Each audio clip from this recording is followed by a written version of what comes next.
In 1865, the people of Morant Bay, a tiny settlement in East Jamaica, attacked a courthouse during a minor demonstration.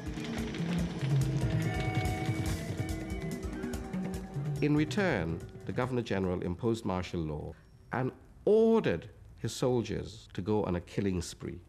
It was a killing time. Nearly 500 people were just executed. 600 people just flogged, some of them to the point of death. And 1,000 homes torched.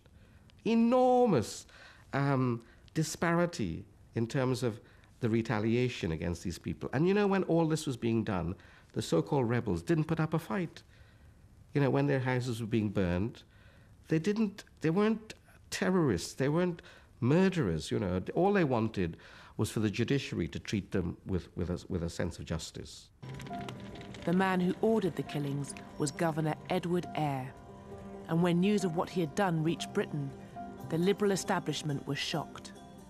And the cause is taken up by the old abolitionists who've kept going and kept going and kept going. And the old anti-slavery societies kind of wrench themselves back into action and mobilize themselves again. And all the ladies who've been doing it for decades, when the men have gone off and done more interesting things, you know, there they are with the machinery still in place that can be mobilized when you need to. Their tactic was to put Governor Eyre on trial for mass murder. But in court, he was acquitted, due in part to a huge wave of popular support. He had the whole of the House of Lords, parliamentarians, bishops, priests, the establishment, the aristocracy backing him, saying that he was justified in imposing severe order on these people because that's the only language they could understand, because the black people were brutes. Eyre's defense was orchestrated by the high priest of the new racism, Thomas Carlyle.